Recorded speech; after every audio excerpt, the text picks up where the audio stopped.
Why do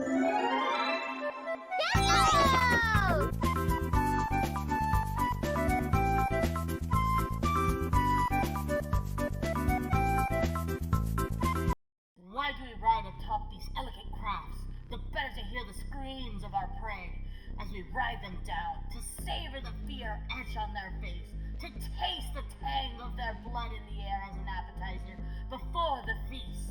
But most of all, we ride them so that the slaughter may begin as soon as possible.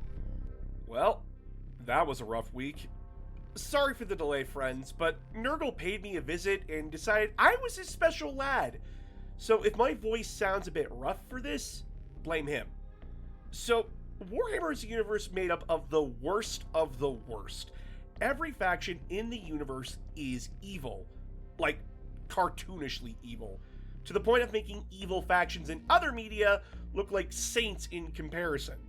However, there's one thing that makes the Drukari arguably the most sadistic and screwed up faction in 40k. And it's that they need to do these evil acts to survive, and that they love it being that way. The Drukhari, better known as the Dark Eldar by players who are around before 8th edition, are basically 40k's version of Dark Elves, characterized as being pirates, raiders, slavers, and so on. Their whole shtick in 40k is that they are a surface-level example of just how screwed up the universe is. In the tabletop game, they take the glass cannon nature of the craft world Eldar and turn that up to an 11. Their toughest unit to date is toughness 9, meaning that although these elves hit damn hard, and probably poison you on top of that, a stiff breeze is enough to blow them over. The Dark Eldar have been in Warhammer since its inception, but they weren't a proper army until Warhammer 40k's 3rd edition, when they were part of that edition's starter box and got to show off their main ranged infantry, the Cabalites. Since then, the Drukhari have been an army that is hard to learn and harder to master, but that just makes their players and fans extremely dedicated to them. And to date, I have yet to beat a Dark Eldar army. But how did the Dark Eldar come to be? With a society built around the torture of others just to survive, how does that affect them culturally? And why, for a faction that on the surface is the worst of the worst, do they keep popping up in the background of 40k's major events and story beats? Well, let's get into the need to know on the Drukhari.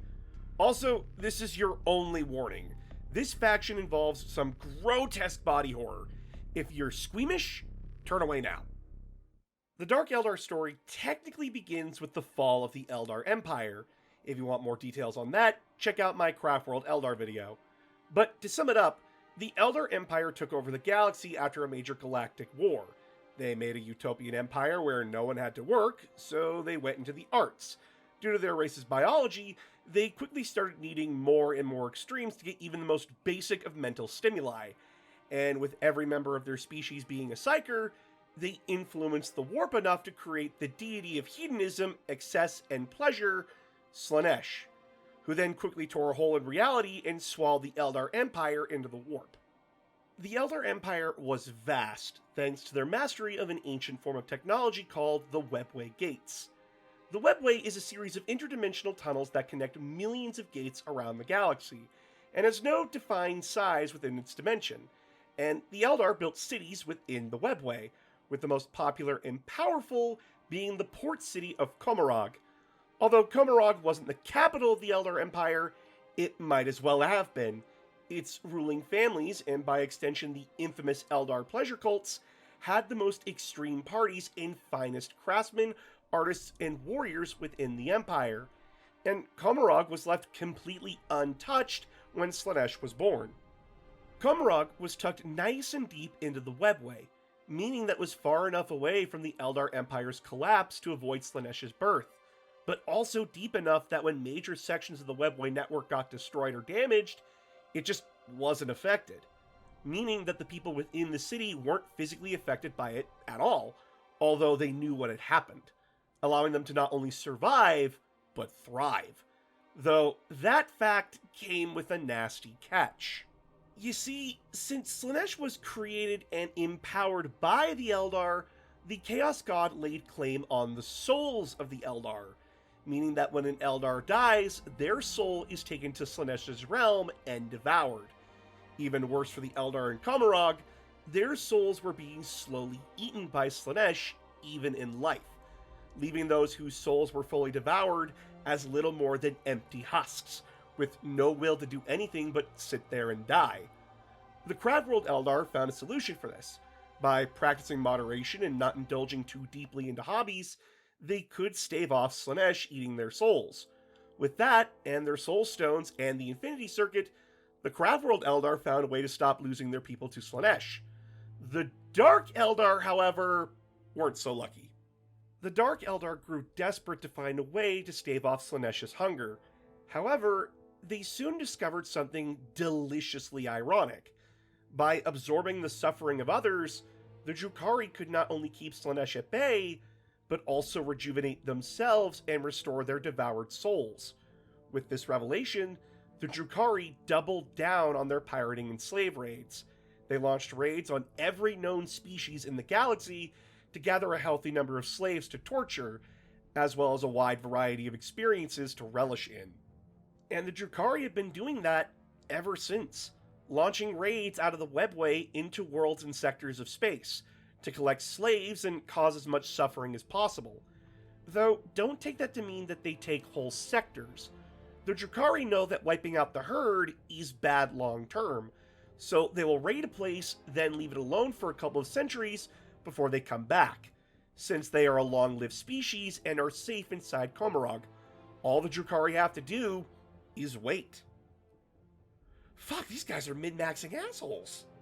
However, much to the Drukari's horror, it turns out that their torture spa treatment wasn't a cure-all. Over time, the Drukari have been building a tolerance to the levels of suffering they cause, meaning that in order to restore themselves, they have to go to far darker extremes. So, unless the Drukari find a solution to their new problem, they will eventually become immune to the very thing that is saving them. Though it is made clear that if a Drukari leaves this decadent path, they can learn ways to combat Slaanesh eating their soul, or they can become a clown to gain the protection of the Laughing God. The Drukari are one of the scariest and darkest parts of Warhammer 40k. They are remarkably simple with their goals, and unlike other factions within the setting, they are under no delusions about their nature. They know they're fucked up, and they revel in it and laugh at holier-than-thou little shits like the Imperium, while taking advantage of the naivety of younger factions like the Tau. They are monsters, and that is perfectly fine for them. Though now the Drukari find their safe city the site of a civil war between the current ruler of the Dark City, Astrobale Vecht, and his one-time consort-turned-rival, Lady Malice. And no matter who comes out on top, the war will massively change how the Dark Eldar operate. Only time will tell who will win the war. Now, let's cover their culture. The Drukari consider themselves the last of the true Eldar, as the majority of those living in the Dark City see Craftworlders, Exodites, Corsairs, and Harlequins as lesser due to them not engaging in the horrific traditions of the Old Empire. This, of course, has led to a culture of elitism and cruel hierarchies formed within the Dark City. It also split into three core groups: the Cabalite houses, the witch cults, and the Homunculi covens. Subverting how I do things normally, we will go over each subgroup within the Drukari as we cover the different groups of the Dark City. The Cabalite houses are like your traditional noble houses within the Dark City. They rule over major sections of Commorragh like crime families, and are seen as the de facto rulers of the Dark City. To be in a Cabalite house is to fall under a strict and cutthroat chain of command. The lowest rank is a Cabalite warrior, and the highest is an Archon. Everyone within a Cabalite house is striving to get to the top of the pecking order, so only the most depraved and cunning can ever reach the top and hope to hold it. Though everyone understands that to kill a fellow Cabalite openly is a crime, and if an outsider kills one of the family, well, expect that house to go to war with the person or people responsible for killing their own. To show weakness or fear within the Dark City is paramount to death, after all. Within a Cabal, they do make a key distinction between themselves, through Vatborn and Trueborn. Those who are grown in vats are seen as common trash, being a dime a dozen that are easily replaced. The Trueborn are seen as the highest, most pure of the Drukhari. This is due to how long and complicated Eldar birth cycles are, and if a Trueborn manages to make it out of their birth giver and survive into adulthood, they are seen as truly gifted individuals. The Trueborn tend to rise to the ranks faster than the Vatborn, though the Trueborn have an even higher risk of being assassinated, both from within and outside the Cabal, and the Vatborn can still reach places of power. Now, don't take this to mean that these are a bunch of useless nobles standing around and wasting time. The Cabalite houses have plenty of resources, using them to ferry their warriors and the other groups of the Dark City into real space to conduct raids, meaning that they are basically the merchants, privateers, and military backbone that keeps the gears of their society turning. Though it is made abundantly clear that they have to work with the witch cults and homunculi covens to make sure everything goes smoothly. The major Cabalite houses start with the Cabal of the Black Heart, the first Cabalite house to rise after the fall of the Empire. The Black Hearts are led by the current leader of Comarog, Astrubale Vecht. They're basically the Drukari's version of the Ultramarines, as they're the poster boys for the faction, and have the largest number of warriors to call upon when a raid is needed. With this large force, the Blackhearts are the most versatile of the Cabalite houses in war, and can afford the expensive price of the Incubi and Scourge cults, giving them quite the flexible force even without the help of the witches or homunculi groups. The Cabal of the Poisoned Tongue used to be the greatest ally to the Blackheart Cabal, but since the Drukari fell into civil war, they have become their greatest enemy. Led by Lady Malice, the Poisoned Tongues focus heavily on infiltration, assassination, and of course, poisons. This way of operating has made everyone wary of them, but due to the sections of the city they hold, all have no choice but to negotiate with them. They also are rumored to have hidden bases within the Webway that act as information hubs to keep track of their enemies, but also as labs to produce their famous poisons. The Cabal of the Flayed Skull are masters of the sky, having the highest number of jet bikes, fighter jets, and bombers out of all the Cabals. Their base of operation is called the Poison Crown, a series of tall chimneys and vents within the Dark City. Being the undisputed masters of aerial warfare, the Flayed Skull Cabal sees high volumes of would-be Dark Eldar pilots hoping to join their ranks. The last of the major Cabalite houses is the Cabal of the Obsidian Rose. This is the house of gunrunners of the Dark City, as they have a death grip over the weapons trade within Comarog. They take their perfectionism to the extreme, as the craftsmen will turn their workers into paint engines if any of the guns or melee weapons aren't up to their perfect standards. This Cabal is especially cruel, as they focus on raiding and capturing Craftworld Eldar to exploit their knowledge on how to build the special Wraithbone weapons that all Eldar use. Now we move on to the Witch Cults, the next major power within the Dark City. Witch Cults are basically the gladiators and performers for the Dark City, operating massive coliseums throughout Comarog and the Cabalite territories. Though they don't have massive militaries like the Cabalite houses, their popularity among the citizens of Comarog, from the spectacles and gladiatorial fights with captured slaves, grants them an influential amount of power. The greater the challenge of the slave, the better the performance. There are three major cult arenas in Comarog, the first being the Cult of Strife, led by the Dami Mommy herself, Lilith Hesperex. The Cult of Strife focuses on explosive and brutal displays of might, rushing in and finishing the fight with a single devastating blow. They are the most favored cult of the Blackheart Cabal, and are seen to be strong allies. Though the Cult of Strife left to join the Inari for a bit, they have since returned to reaffirm their popularity within the Dark City. The Cult of the Cursed Blade focuses on backstabbing and treachery. Their witches are taught that the deadliest weapon is their smile and the hand of friendship, as it makes it easier to stab their one-time friends in the back. This leads to a group who fights extremely underhandedly, even more so than the other witch covens.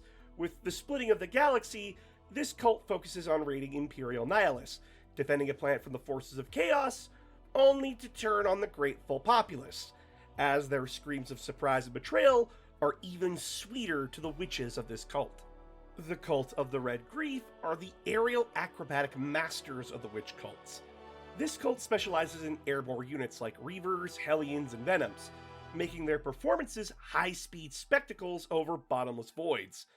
Their specialized tactics make them popular for raids focused on speed and timing.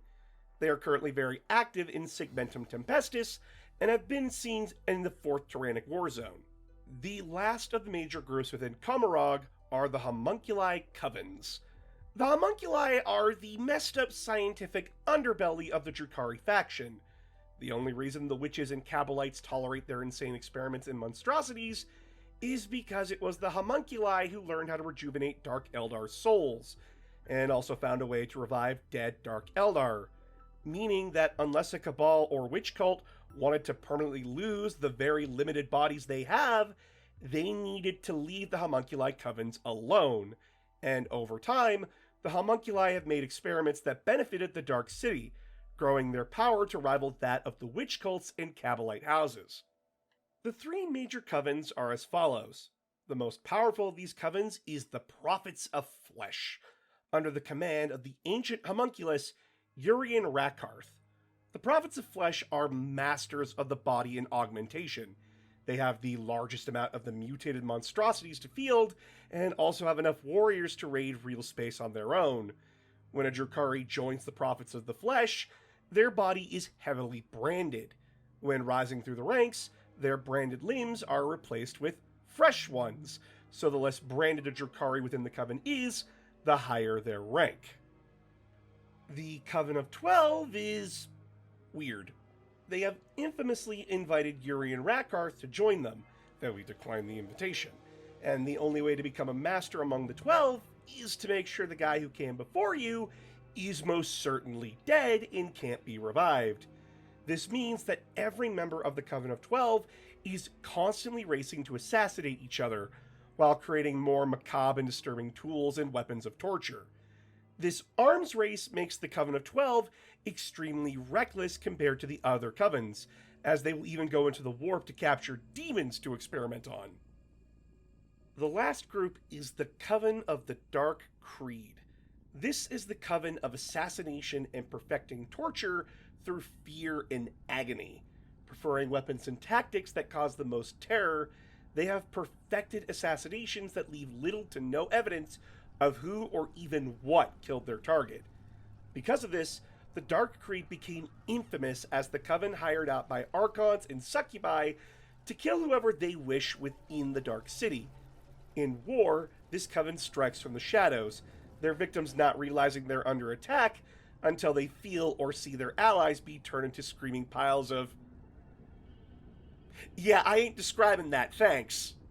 Now, the reason why I covered each group extensively is that these three pillars of Dark Eldar society are the only things holding it up. Like a crime syndicate, everyone in the Dark City understands that in order to continue their way of life, they have to respect and work with the other powers. The Cabalites supply the slaves, the witches supply entertainment for the masses, and the homunculi research and provide the means to create and revive Drukari. If any of these groups stop what they're doing, or get wiped out, Comarog would collapse in on itself. This means that within the cutthroat society of the Drukari, there is a firm set of rules for both guests and residents within the city to follow. However, the rules are written in such a way that, although the consequences for being caught breaking them are very clear, it encourages individuals to be creative in order to rise up through the ranks. Astravale Vecht, who took over the city shortly after the fall of the Empire, started as a slave himself. He fully believes that those who are smart enough to kill their way to the top are truly the most talented and deserving of said positions. Coincidentally, it helps him keep in power at the top of the food chain, as everyone else is too busy stabbing and fighting each other to come after him directly. Everyone has one major agreement to follow when it comes to raids, though. You see, if a raiding party finds a psychic blank, those blanks are immediately removed from the slave pool and taken to a part of the Dark City called Kane's Gate. This massive gate is a doorway into the warp, and everyone in Komarog has a vested interest in keeping that door closed. So, using psychic blanks, along with some other means of security, that door remains shut. If it were to ever open, even a small crack, the warp would quickly swallow the Dark City and bring the Drukhari directly into the path of chaos. During the whole Ynnari incident, Kane's Gate did swing open, forcing Vect to close off whole sections of the city within a pocket dimension, just to contain the hordes of demons coming in. The location holding Kane's Gate is now called the Chasm of Woe. In modern 40k, the Drukari are in a weird place.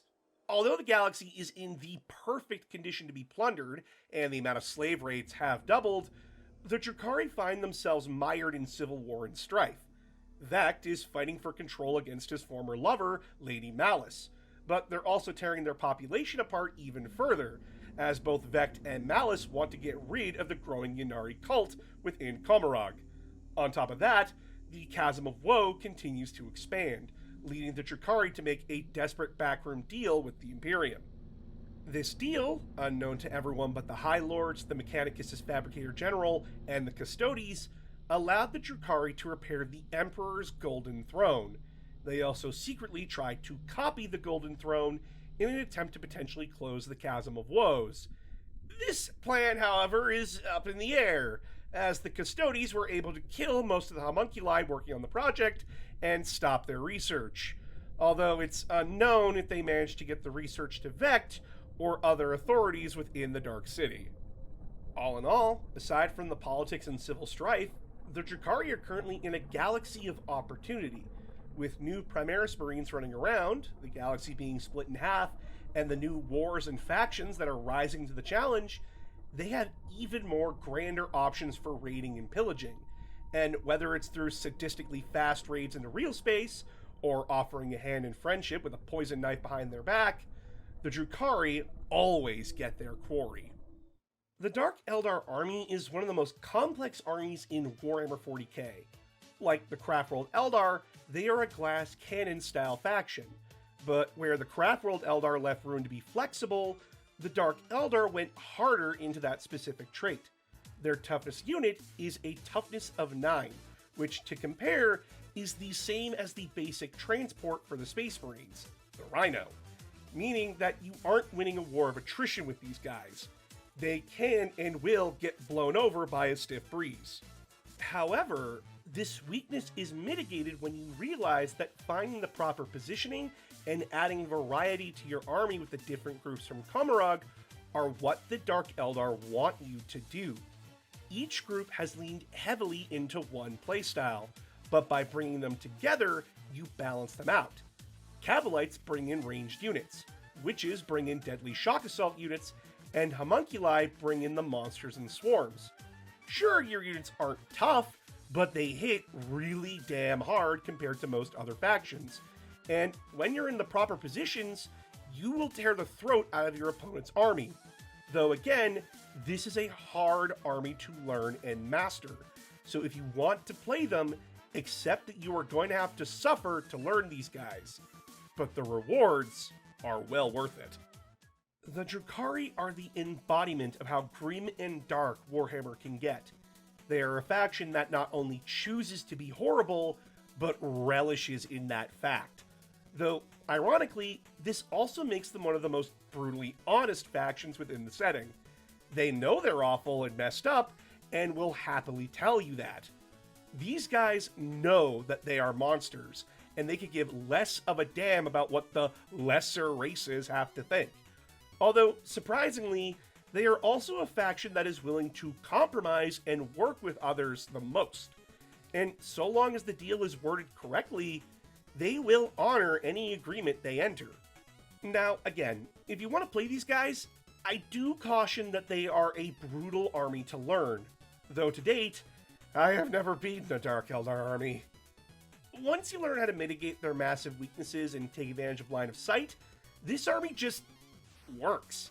It has the potential to be one of the best armies in most editions of Warhammer. As well, These guys have my favorite design of the Eldar armies. Just the sleek look of their models, along with the darker and edgier aesthetic they have, it just screams to me, you know? Plus, they get pirate ship transports. What's goofier and edgier than a pirate ship transport? Thanks for watching. When we come back, we will be talking about the faction that everyone seems to either get wrong or wholeheartedly misinformed about. The Adeptus Custodes.